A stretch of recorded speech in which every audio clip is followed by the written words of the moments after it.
Kalau mereka memahami standarisasi, apa itu standar disebut dengan jiwa secara substansional, atau substansi jiwa ini apa? Atau bahasanya nafsu. Walaupun sama-sama naf, ya kan? Kalimat nafsin dan naf, kata bakunya. Lalu kenapa ada kalimat, ada lam di situ sebagai penghubung? Penghubungnya apa? Nafsul. Nafsulnya apa bahas secara substansinya? Habis lam apa hurufnya, Nek? Lam, mim. Nah, begini, Nek. Di dalam 7 huruf tunggal yang tak sama, tunggal artinya tak sama. Artinya masing-masing dengan bentuknya, masing-masing dengan sebutannya yang mustahil sama. 7 huruf itu yang tak akhir inilah yang menjelaskan huis nafsu. Jiwa itu apa? Jiwa bukan mengatakan dia 7 jiwa, tidak. Jiwa itu menjelaskan 7 pribadi. Dalam diri jiwa itu ada punya 7 pribadi, sifat yang disempurnakan. Kata lainnya, Muhammad ini kemuliaan yang Allah berikan kepada jiwa. Jadi jangan kita kisahkan Nur Muhammad itu lain, itu ajaran saya tak nyambung. Nah, maka saya katakan haram hukumnya untuk dipuja dan dipuji Muhammad. Haram pula hukumnya untuk menghinanya, karena itu sifat yang langsung kemuliaan yang Allah berikan. Kepada apa? Kepada yang langsung pula. Sekarang saya tanya, diri yang langsung sebagai utusan Allah yang mana? Jasad ke? Nyawa ke? Atau jiwa? Jiwa sesuai dengan surah Al-A'raf begini 172. Ini yang terang maksud saya. Apa itu standarnya? Kenapa harus dengan mim? Maka kita akan menjawab, tak percaya apa itu Muhammad. Kenapa jadikan surah pula surah Muhammad? Kenapa tak gunakan Ahmad? Tidak, karena Muhammad itu adalah kesempurnaan yang disempurnakan, karena dia penyempurna daripada sekalian Nabi dan Rasul. Dia juga penyempurna apa yang dibawa kitabnya, yaitu menyempurnakan kitab-kitab sebelumnya. Lalu kenapa pula hubungan dengan mim ini dengan kalimat yang lain? Contoh dengan kalimat muttaqin. Kemudian kalimat mim ini mengarahkan kepada kalimat yang lain, ya. Contoh muslimin. Ini kalau kita bedah, makanya pentingnya Furqan sebagai landasan. Karena Furqan itu di awal dengan fa, kan satu-satunya huruf di dalam konteks fa, qaf, kaf, lam, 4 huruf ini satu-satunya yang langsung kepada alif. Kenapa? Karena di pondasi dasar. Apa yang Allah turunkan? Furqan. Lalu yang dalam Furqan itu mengikat apa? Quran. Lalu yang di lembaran demi lembaran Kitabiah. Ada 3 hal perspektif sini. Ini menjelaskan 3 titik. 3 titik hanya 2 huruf. Sa dan shin.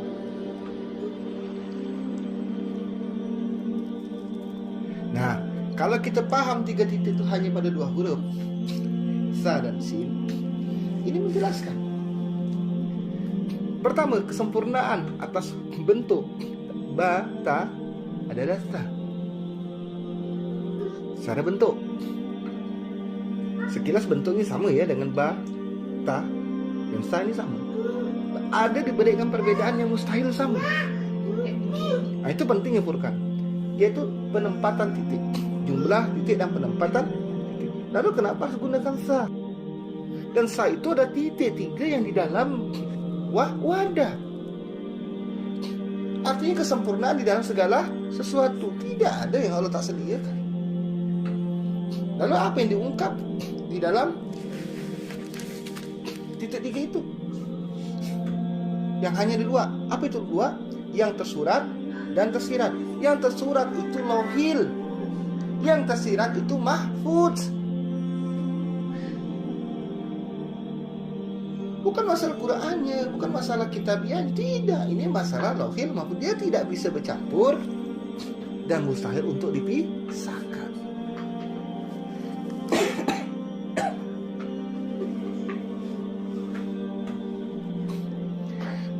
Nah, jati diri kita lah yang penting. Apa itu sebut dengan jiwa tadi? Kita perhatikan ini. Apa itu mim? Mim sama tidak dengan mim? Dari bentuknya tak sama, sebutannya pun tak sama. Nun sama tidak dengan waw? Hak sama tidak? Atau iya sama tidak? Tidak. Kenapa? Karena di sinilah saya katakan tidak berbatas. Ternyata tidak berbatas itu yang berjalan di atas takdir itu adalah jiwa. Karena jiwa satu-satu ciptaan Allah yang langsung. Namakan ciptaan Allah yang langsung berbeda dengan Allah. Kenapa? Karena Allah bukan ciptaan. Maka Allah tidak ada urusan berbatas ataupun tanpa batas. Karena awalnya sama nih, berbatas tanpa batas, sama dia punya awal, sama-sama berawal. Yang membedakannya adalah akhir. Akhirnya dia yang tak berbatas ini dia tidak ada endingnya. Kalau yang berbatas jelas dia ada endingnya. Namun di sini kita jelaskan kenapa menyamakan yang sama, membedakan yang beda. Kita lihat apa bedanya. Bedanya ending. Samanya awal. Karena sama-sama berawal. Ini menjelaskan ada dua hal unsur, yang mana langsung, yang mana melalui proses. Itu saya katakan bahwa Allah tidak bisa dikatakan maha. Secara substansi bahasa ini sudah mengarahkan kepada bukan bahasa Quran, itu bahasa Hindu. Namun secara pendekatan atau maksud bahasa maha itu adalah maksudnya tidak berbah, dan itu tidak bisa dilekatkan kepada Allah. Maka saya katakan Allah bukan dewa. Allah ini beda, hingga tidak ada samanya. Beda tak ada sama, dia tunggal. Kalau beda masih ada banyak jenisnya, itu bukan Allah, malah masih ciptaan.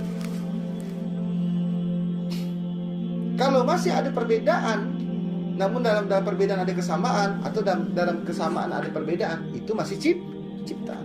Maka dikatakan Allah beda, yang mustahil sama. Konsep inilah yang harus kita pahami hingga kita tidak akan salah diri, salah sangka. Apa sih perbedaan nyawa dengan jiwa? Pertama, bedanya yang langsung dan melalui proses. Nyawa melalui proses sebagai alatnya jiwa kepada jasad. Nah, yang langsung yang disebut dengan diri yang bukan alat, jiwa. Persamaannya dia sama-sama kekal nih. Kenapa dikatakan kekal? Nyawa itu konsepnya hanya untuk menerima dan merasakan sebagai dirinya rasa. Ini nyawa. Karena secara konsekuensinya nyawa ini tak mampu berbuat atau tidak mampu dia ada tanpa rasa. Karena secara substansinya nyawa itu adalah rasa. Secara substansinya, karena pada intinya jasad ini dengan rasa. Jasad ini memproses rasa, karena dia diproses dengan rasa. Dari rasa yang mana? Rasa darinya nyawa. Karena nyawa itu bekerja dengan rasa, hingga dia bisa bekerja karena ada rasa dan menghasilkan rasa. Satu-satunya yang menghasilkan rasa tapi dia bukan rasa, jiwa. Perbedaan yang mendasar sehingga dikatakan nyawa dan jiwa sama-sama kekal. Yang membedakannya, nyawa berbatas secara kekuasaan, jiwa tidak. Karena secara harfiah, eksistensi si nyawa ini dia kekal karena dia tak pandai berakhir, karena konsep pada rasa ya. Namun secara substansinya dia tidak ada daya dan upaya. Kenapa? Karena sistem kerjanya si nyawa ini bergantung dengan rasa yang diberikan oleh jiwa. Maka dia tak ada daya upaya. Kalau memang tiba-tiba mata buta, telinga tuli, bisa tak nyawa betulkan? Tak bisa. Maka dia hanya alat perasa atau alat yang menghubungkan, yang memenuhi setiap rasa, sehingga ada yang bisa dijangkaunya, ada bagian yang tak ada bisa dijangkau. Rambut tidak dijangkau. Karena rambut itu, kuku itu terhubung kepada urusannya langsung kepada yang nama sebutannya adalah jiwa.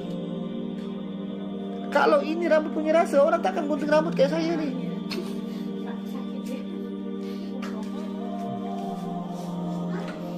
Ini biar kita clearkan masalah. Sehingga karena kegagalan kita memahami Furqan, ataupun artinya kita memahami Quran tanpa Furqan, kita lupa dalam penyebutan fa. Karena konsep fa itu langsung pada alif menyatakannya. Beda dengan qaf, beda dengan kaf. Karena qaf dan kaf itu menyatakan fa. Kenapa dia menyatakan fa? Karena memang itulah pokoknya. Furqan itu pokoknya. Karena Furqan lah pokoknya, hingga yang terjahirkan adalah Quran. Lalu yang kita kenal dengan lembaran demi lembaran ya kita. Apa yang terkandung pada kitab ini ada pada Lauhil Mahfuz. Persoalan kita sekarang ini artinya bisa menjadi buta dalam memahami dan hidup dengan jiwa. Syarat utama untuk memahami jiwa, berpuasalah, biar temukan dirinya yang sebenar-benarnya. Maka saya katakan kita tidak pernah disuruh mencari Allah. Allah perintahkan kita berpuasa dengan solat itu agar kita memahami, menemukan jati diri kita. Jati diri kita yang langsung. Jati diri kita yang pada saat itu tidak ada batasan kepada Allah. Kalau kita langsung menemukan dan hidup dengan jati diri itu, ada tak kebingungan kita pada Allah? Tidak. Mungkin ya kita mendustakan Allah? Mustahil. Menjadi dusta itu karena kita salah hidup, atau salah diri, atau salah dengan apa yang kita hidupkan, atau yang kita pakai hidupnya apa gitu, Pak. Kita menggunakan jiwa atau nyawa. Ini dua hal yang berbeda. Sehingga nyawa itu sebagai alat kita jadikan diri. Yang ini jadi masalah. Kenapa? Karena Allah tidak usah dicari. Kenapa? Karena satu-satunya yang akan membuka tabir ini semua adalah diri kita yang langsung kepada Allah, yang pada saat itu diambil kesaksian oleh Allah. Bukankah pun Tuhan? Ya, kaulah Tuhan kami. Diri yang mana? Ini persoalannya. Ternyata yang disebut dengan jiwa. Jiwa itu apa? Maka ada mim, nun, waw, ha. Kenapa hak saya beri tanda? Hak itu adalah gerbang yang satu-satunya yang langsung kepada jiwa, yang terikat kepadanya. Apa itu? Qalbi.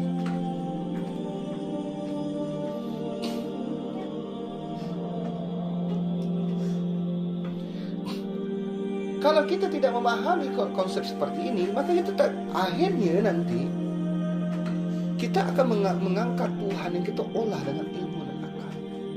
Kita akhirnya menganggap jiwa yang kita maksudkan adalah diri, ternyata yang kita katakan diri bukanlah jiwa. Maksudnya adalah sangkaan. Beda maksud yang dimasukkan oleh Allah sebut dengan nafsul. Karena kalimat nafsul ada yang langsung. Karena ada huruf lam. Ya. Iya, sifatnya langsung. Kan ada dua diri nih. Artinya ada diri yang melalui proses dan diri tanpa proses. Nah, kalau disebut dengan nafsu, dia langsung tanpa proses. Tapi kalau dia bilang nafsi, apa dimaksudkannya? Artinya dia bicara nyawa.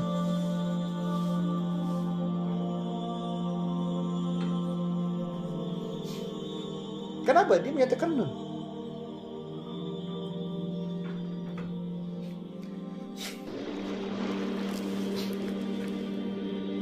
inilah menyebabkan kita selama ini tak mengerti apa itu yang namanya. Sebelum kita bahas dengan jiwa, kita bahas apa itu disebut dengan bahasa yang kita kenal itu adalah apa namanya, teori.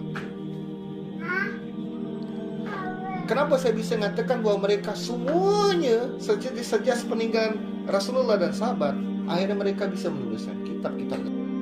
Mereka bisa memberikan gelar sana, gelar sini, mengkutuskan sana, kutuskan sini. Kenapa? Simple jawabannya. Dulu Rasulullah Shallallahu Alaihi Wasallam mengajarkan Islam, dan Islam itu mudah, bahkan lebih mudah dari apa yang diajarkan oleh Rasulullah dan apa yang dibawa oleh Rasulullah. Itu Quran sangat mudah. Namun sepeninggalan Rasulullah dan sahabat, akhirnya adanya penambahan, adanya modifikasi, hingga muncullah aliran-aliran. Pertanyaan saya, kenapa? Karena putusnya mereka menanggalkan konsep Furqan, pembeda. Karena putus di konsep Furqan, hingga mereka mengalami kegagalan, kebuntuan. Maka saya katakan, bagaimana orang berteori? Teori itu karena kegagalan atau ketidakmampuan akal dan pikirannya, akhirnya ada celah ruang kosong yang akhirnya dimasuk dengan kehendak dadanya. Apa ini akhirnya dimuncul oleh kehendak dada? Kesimpulan. Kesimpulan itu bukan urusan akal. Yang menyimpulkan itu urusan dada. Apa yang akhirnya terjadi? Hayalan. Ini yang jahatnya, kata orang berteori itu jahat. Saya katakan ulang berkali-kali, Quran tidak mengarahkan atau mengajar kita berteori. Zalikal kitabul la raiba fihi hudan lil muttaqin. Tidak ada kalimat teori di situ, tapi pasti. Kenapa? Tiada keraguan. Kenapa dikatakan pasti? Karena bicara bukti. Maka kita pahami dulu apa itu nalar, pikiran. Pikiran kemarin sudah jelaskan. Pikiran itu membedakan yang beda, menyamakan yang sama. Itu konsepnya. Kalau kita memahami konsepnya, maka kita tidak akan menyalahgunakan. Karena selain daripada itu, yang muncul bukanlah perbuatan ataupun fitrahnya pikiran, melainkan udah bercampur dengan kehendak. Kehendak siapa? Kehendak dada. Maka muncullah kesimpulan-kesimpulan, memunculkan banyaknya paham-paham dan aliran-aliran. Hingga saya katakan 4 mazhab atau 5 mazhab itu saja dah tak sepakat. Kenapa? Karena mereka dikatakan tidak sepakat lah, karena ada 4. Masing-masing bawa paham masing-masing. Kenapa? Bahkan perintah Allah dalam Quran jelas. Apabila ada perselisihan di antara kamu, maka kembalilah kamu kepada Al-Quran dan Rasulullah Sallallahu Alaihi Wasallam. Kenapa Al-Quran? Karena definisi Al-Quran itu adalah Al-Furqan. Tiangnya Quran itu adalah Al-Furqan. Karena Furqan berdasarkan fa awal yang langsung pada alif. Artinya Allah menurunkan Quran itu dalam dalamnya Furqan. Apa yang diturunkan Allah? Furqan. Kalau Furqan saja kita gagal dalam memahami, dan kadang-kadang kita pisahkan, dan banyak orang itu akan memisahkannya. Maka jangan heran kalau akhirnya mereka membawa keputusan masing-masing. Karena mereka tak bisa membedakan lagi mana ciptaan, mana pencipta, mana substansi, mana eksistensi. Allah beda hingga tak ada yang sama. Maka saya katakan setolak, Allah itu walam yakul lahu kufuwan ahad. Allah itu laisa kamitslihi syai'un. Bukan tanpa alasan. Itulah standarnya. Standarnya Allah apa gitu lah. Kalau orang bertanya, supaya kita jangan gagal paham, agar kita memahami jiwa kita. Standarnya Allah supaya tidak kempang, ada. Standar Allah itu jelas, laisa kamitslihi syai'un. Standarnya Allah lagi dalam surah Al-Ikhlas, walam yakul lahu kufuwan ahad. Kita pegang, kita kunci. Karena dengan Furqan inilah akhirnya kita teliti. Contoh, akhirnya muncul kalimat Allah dalam Quran. Dan Allah di atas segala tangan. Kalau mereka tidak berdasarkan Furqan, mereka akan berasumsi bahwa Allah punya tangan. Betul atau tidak? Hanya saja tangan Allah itu tak sama. Jangan ditanyakan gagal paham tak? Gagal. Pertama, mereka tak ngerti. Kenapa dalam Furqan disebut pembeda, membedakan yang beda, menyamakan yang sama. Sekarang kita lihat apa yang sama. Sebut dengan tangan. Saya tak nanya jenis tangan, saya nanya fungsi tangan. Sama tak? Sama. Tangan alat atau bukan? Mungkinkah Allah butuh alat? Mungkinkah Allah butuh sebab? Mungkinkah Allah butuh takdir? Ya, tidak mungkin. Ternyata apa yang masuk Allah? Ternyata yang Allah masuk adalah kekuasaan Allah. Artinya perbuatan dan kekuasaan Allah di atas segala perbuatan dan kekuasaan. Inilah indahnya memahami Furqan. Sampai detik ini mereka akan punya argumentasi dan ada penyimpangan karena menganggap Allah bersemayam, Allah di atas. Dia nak ngerti kalimat-kalimat Allah berada di atas aras. Buktinya bahasanya Allah mengatakan begini, dan Allah duduk di singgasana di atas arsy atau arasy. Kenapa dikatakan arasy? Tempat. Jelas kan ini. Aras itu adalah tempat. Sedangkan kalimatnya Allah mengatakan secara pendekatannya adalah Allah di atas aras. Artinya tidak ada urusan tempat. Beda perkara kalau Allah mengatakan Allah duduk di dalam aras. Ini beda. Untuk memahami ini agar kita teliti simple jawabannya. Apa yang simple jawabannya? Pahami secara Furqan. Carilah perbedaan yang beda dan menyamakan yang sama. Di sini jelas bahwasanya Allah menciptakan tempat karena semua ciptaan Allah adalah membutuhkan tempat. Pertanyaan sekali, siapakah yang membutuhkan tempat kalau bukan tempat itu sendiri? Bukankah tempat itu adalah makhluk? Untuk apa tempat untuk makhluk? Ternyata tempat itu makhluk.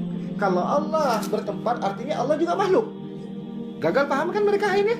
Kalau mereka paham sini, mereka tak akan gagal paham nih. Jadi sama ya. Itulah kalimatnya Allah berada di atas aras, artinya tidak ada urusan tempat.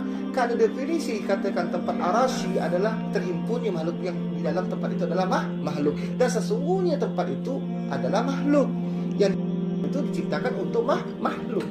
Sebagai standarnya adalah begitulah Allah menciptakan para malaikat Allah. Malaikat Allah ini makhluk atau bukan? Tugasnya kepada siapa? Kepada makhluk juga. Patuh tak malaikat? Patuh. Makanya kenapa tidak ada Allah mengambil urusan faedah dengan segala sesuatu yang Allah ciptakan. Makanya kenapa kalau nak cabut nyawa dengan malaikat pencabut nyawa. Kalau nak rezeki, Allah cukup menghendaki dan menetapkan tugasnya pada malaikat pemberi rezeki. Kenapa tidak Allah yang mengantarkan rezeki? Kenapa tidak Allah yang cabut nyawanya? Kenapa tidak Allah yang tiup trompetnya? Nah, jelas. Bahkan tukang cabut nyawa nih, Israel nih, tugas terakhirnya apa? Cabut nyawamu sendiri. Bayangkan. Ini kan jelas bahwa Allah tidak mengambil faedah. Maka benar kata Allah, innama amruhu iza arada say'an ayyakula lahu kun fayakun.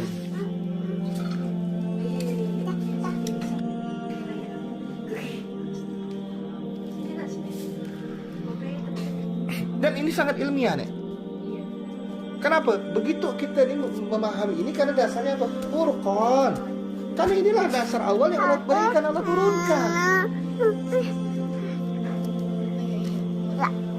Karena tanpa Furqan, kita akan hidup dalam tipu daya dada. Kenapa? Karena kita hidup dengan berkiblatkan dengan dada. Maka pentingnya kita pertama pahami dulu. Apa sih diri kita nih? Diri kita adalah jiwa. Kenal, pahami, temukan dulu. Hidup lo dengan jiwa, buktikan dulu. Bagaimana cara membuktikannya? Tegakkan, dirikan salat. Inna salata tanha 'anil fahsya'i wal munkar. Dirikan dulu salat. Kemudian tunaikan zakat. Kemudian apa lagi? Berpuasalah. Karena itu sebenarnya jalan pintas nih, agar kita hidup dengan diri yang sebenarnya, bukan diri yang kamuflase. Kalau tidak, kita sini tak bisa kita hidup terus berasumsi, kita terus berteori, kita terus istilahnya berwasan sangka. Dia jeleknya kan tak ada. Kan dengan mengerjakan diri. Dirikanlah salat. Dirikanlah salat ni apa? Jadikanlah diri kita adalah solat yang sebenarnya.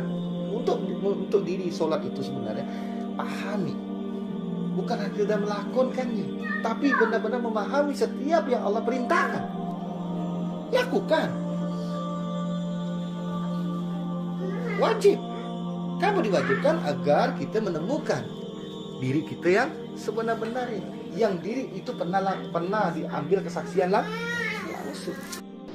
Nah, ini menimbulkan satu persoalan. Di saat mereka sendiri tidak memahami, kenapa akhirnya mereka itu tidak bisa mengenal mana musuh, mana kawan.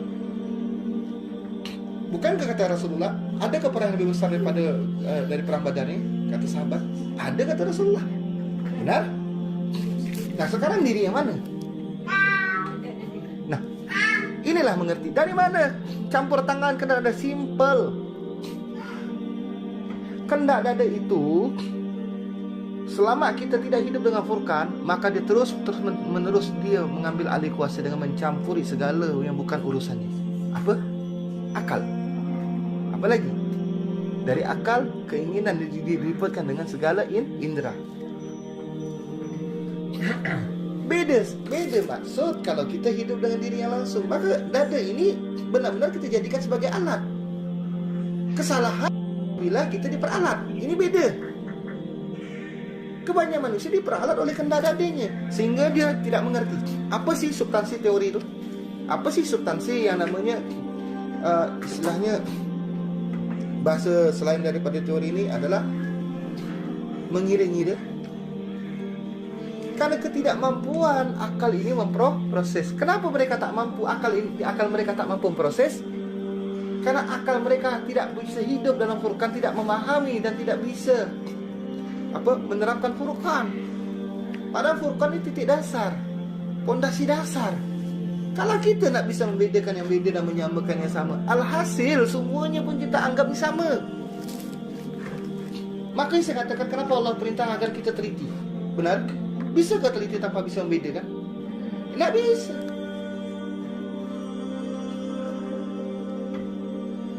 Apa yang terjadi akhirnya? Padahal di sinilah ada mem, ada nun. Nek, di dalam jiwa ni mem, nun, waw, ha, lam, alif, hamzahiyah. Ini tidak ada namanya kunci neraka. Yang ada semua ialah kunci pintu surga, tinggal pilih.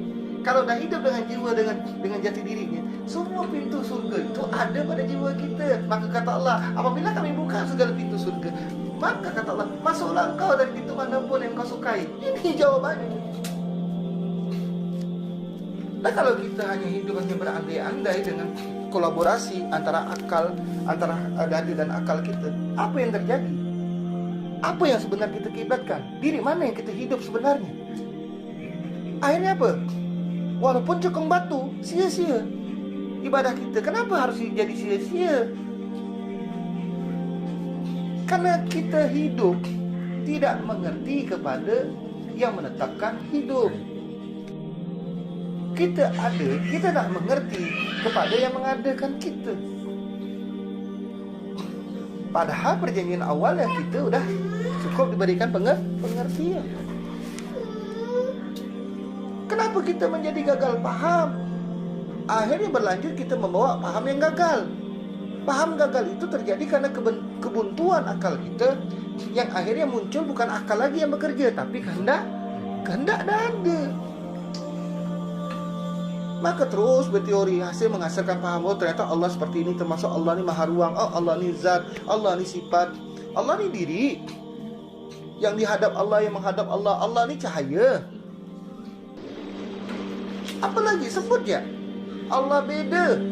Saya ulangi, Allah beda yang mustahil sama. Kalau kita temukan adanya beda tapi dalamnya ada kesamaan, atau sama tapi dalamnya ada perbedaan, dia masih makhluk. Kalaupun beda, dia tidak ahad, masih di dalamnya ada pribadi yang lain. Contoh dalam jiwa ini sempurna, ada 7 yang berbeda. Itu pun masih ciptaan, hanya saja dia langsung. Yang dimasukkan Allah itu dia berbeda, yang mustahil sama.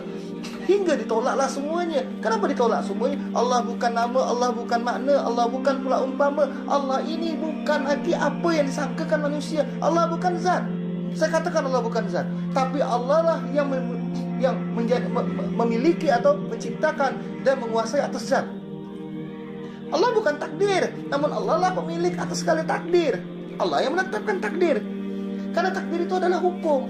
Kita saja dibentuk dengan hukum, sehingga kepala tetap jadi kepala, kaki tetap jadi kaki. Bagaimana kita bisa kata ini kaki, ini tangan, ini kepala, ini badan, kalau bukan karena takdir? Ternyata takdir ini hukum. Takdirul azizil alim, hukum alam, hukum semesta, hukum Allah. Ini yang dikatakan hukum takdir. Karena segala sesuatu yang dibentuk dalam hukum Allah, dalam ketetapan Allah, wajib memiliki pasangan. Sehingga tak ada satu pun yang sama kepada Allah. Tidak ada. Allah unik.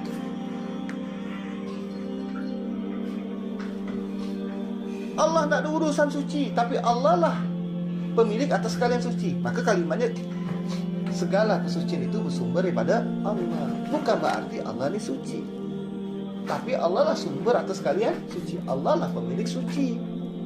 Allah lah yang menguasai atas segala sesuatunya akbar.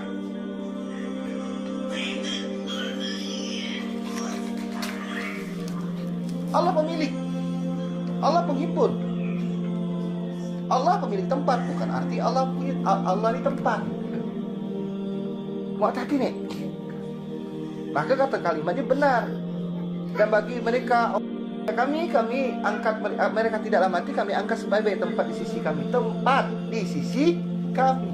Jelas, kalimat tempat di sisi kami bukan berarti Allah di tempat, namun Allah lah otoritas yang menciptakan dan berkuasa atau satu otoritas atas tempat. Maka nikmatnya Quran begitu kita pahami, kalau kita benar tidak pernah menanggalkan pada standar. Makanya mustahil manusia itu akan lurus, sekalipun dia hebat ilmu nahunya, hebat ilmu sorotnya ataupun ilmu apapun. Tapi kalau dia tidak berpegang kepada Furqan, maka apa yang terjadi? Mereka tidak bisa lepas daripada kehendak dan bagaimana dia bisa memahami dan hidup secara Islam secara kafah kalau dia tidak mengikuti semua yang Allah turunkan secara kafah? Ayo, saya tanyakan. Maka kenapa indahnya Furqan, Quran, Kitabiyah, Lauhil Mahfuz itu adalah kafah yang Allah turunkan dengan aturannya, dengan urutannya. Harus kita memahami secara urutannya, dan kita akan memahami ini secara apa yang Allah turunkan secara kafah atau secara menyeluruh. Kalau apa yang Allah turunkan secara menyeluruh kita tidak memahami, bagaimana mungkin kita akan memahami Islam secara kafah? Islam ini apa? Timbul lagi. Apa substansi dan esensi Islam itu? Ini penting. Kalau ini tidak kita tak penting, maka hasilnya apa beda kita dengan orang Majusi? Apa beda kita dengan orang Nasrani? Mereka hanya modalkan iman. Tidak harus berpikir, penting beriman.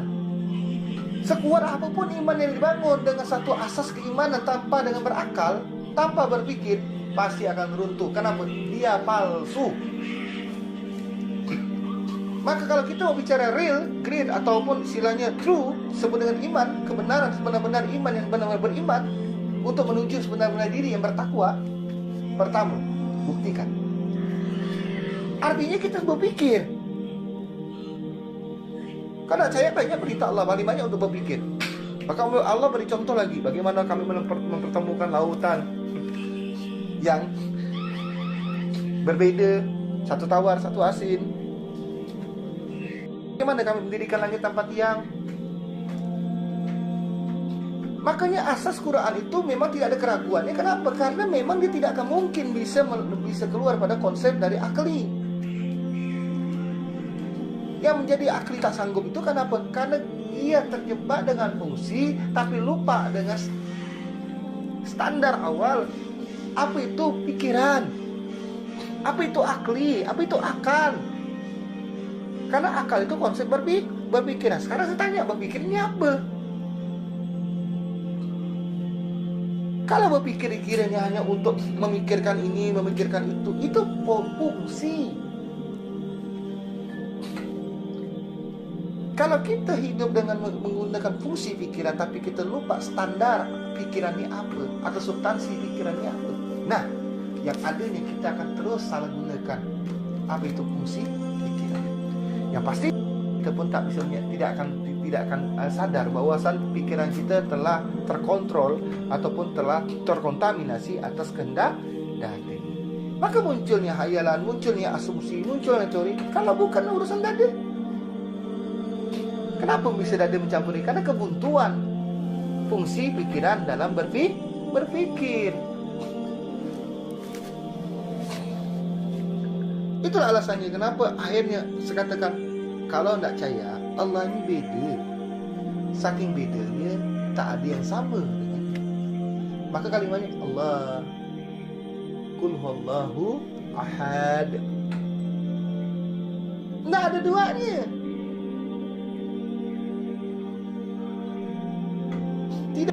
Dia tak ada urusan pribadi. Yang butuhkan pribadi adalah ciptaannya. Selama masih disebut dengan pribadi, artinya dia masih standarnya adalah makhluk.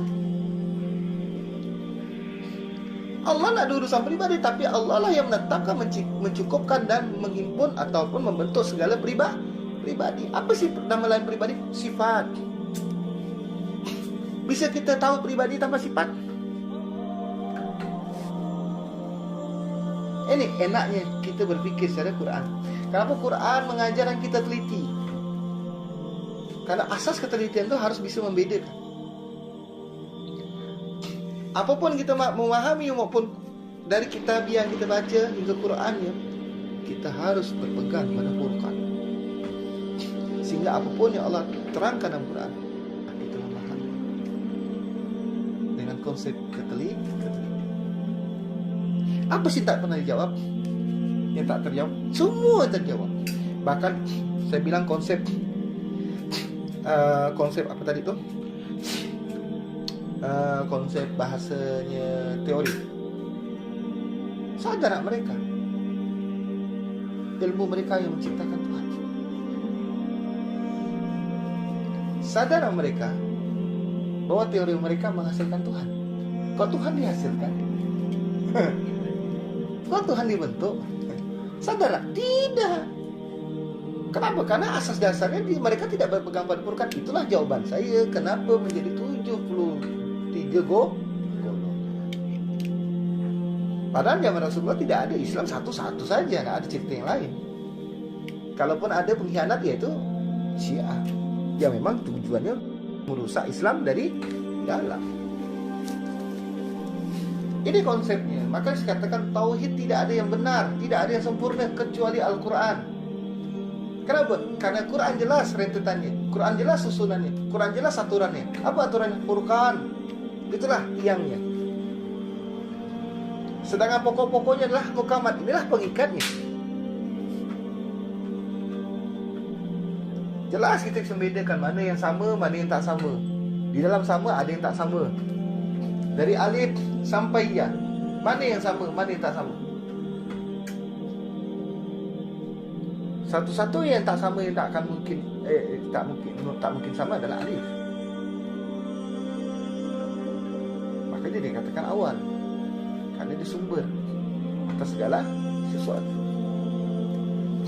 Inilah alasannya kenapa lah akhirnya mereka terus menerus menyebutkan Allah seakan-akan dirinya, jasad ini, nyawanya, bahkan amalan mereka bisa sampai kepada Allah. Tidak, Allah nak ngambil faedah atas itu. Itu kegagalan pahaman saya bilang. Jangan pula mereka sangkakan ini begitu, dan sampai celakanya lagi dia samakan lagi atau dia berikan dia sekutu ataupun gelar atau persandingan kepada Allah.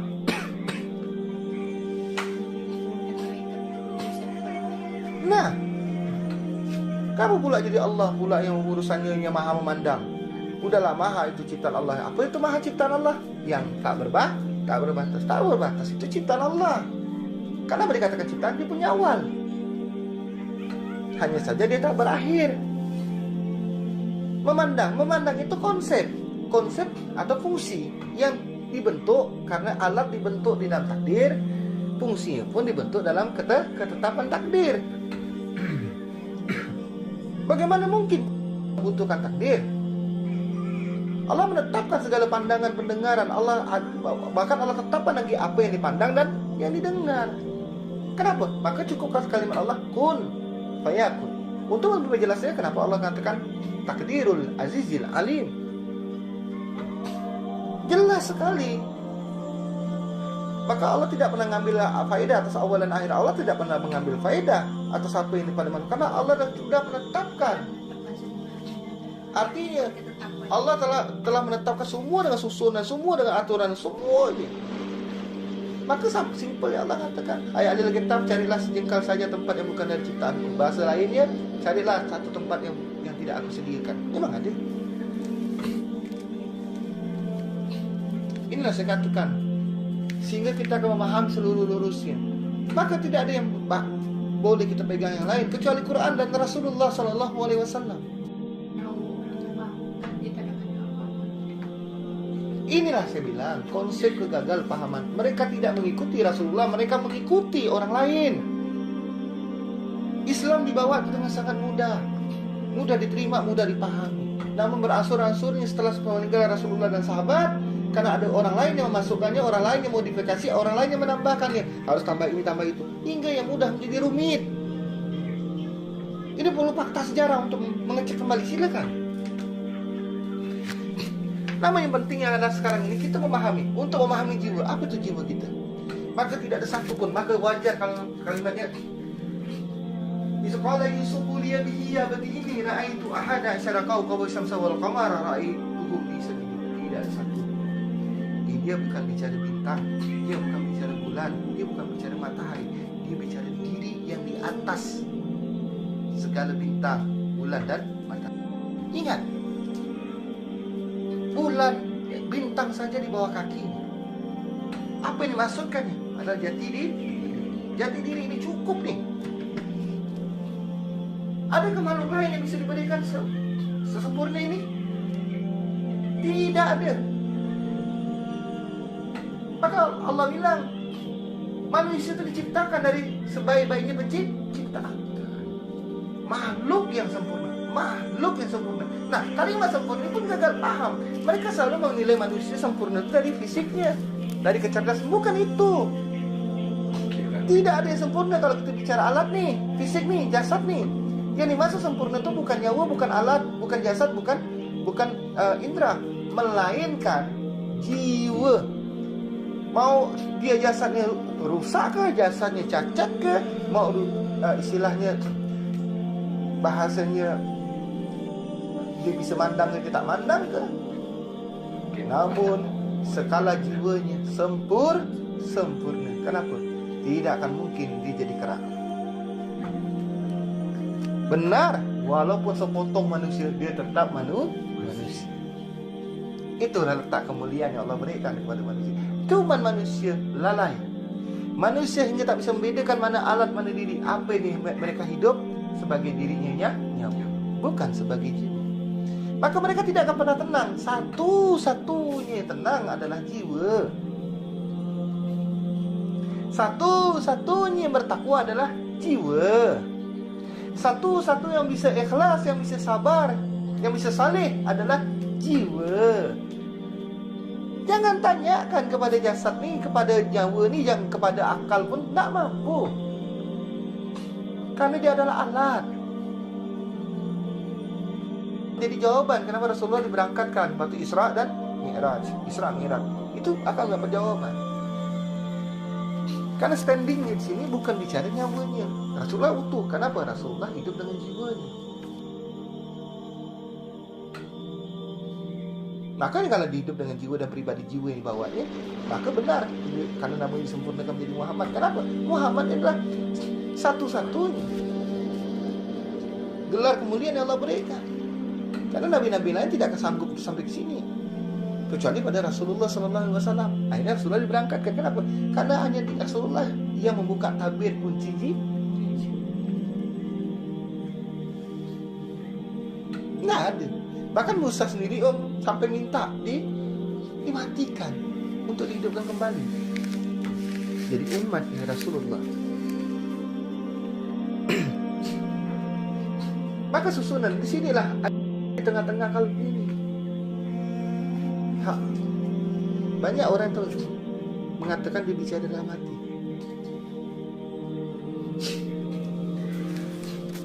Itu bukan bicara dalam hati.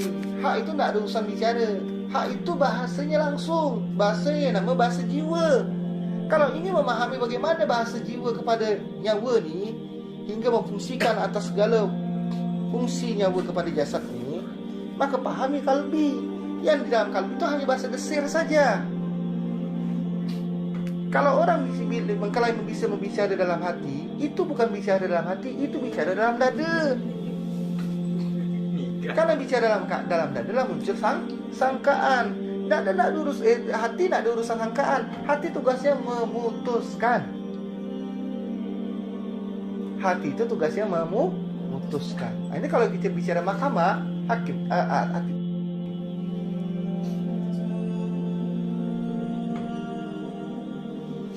Namun kalau bicara dalam hati, kata dia, itu bukan. Mereka tidak memahami hak. Kalbi itu adalah gerbang yang mana dia langsung kepada jiwa. Tugasnya memutuskan. Keputusan yang diputuskan oleh hati itu semuanya atas kehendak diri itu, yaitu jiwa. Karena saya katakan jiwa satu-satunya disebut dengan hablum minallah. Karena hanya terhubung pada Allah, hanya jiwa. Selain pada itu tidak. Dia terhubung pada sesuatu. Nyawa terhubung pada sesuatu, jasad terhubung pada sesuatu, indera terhubung pada segala sesuatu. Memang secara fitrah sunatullahnya dia terhubung untuk sesuatu sebagai alat. Namun kepada Allah, hablum minallah, hanya satu-satunya disebut dengan jiwa. Hai jiwa yang tenang. Karena selain pada jiwa dusta nih.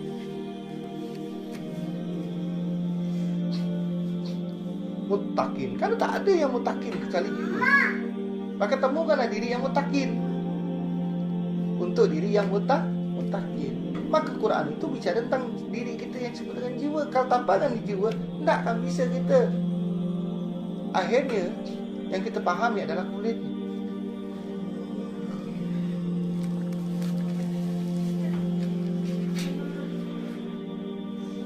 Itu pentingnya jiwa. Kalau memang kita ingin dan sudah wajib, memang harus kita temukan, maka hiduplah dalam diri jiwa.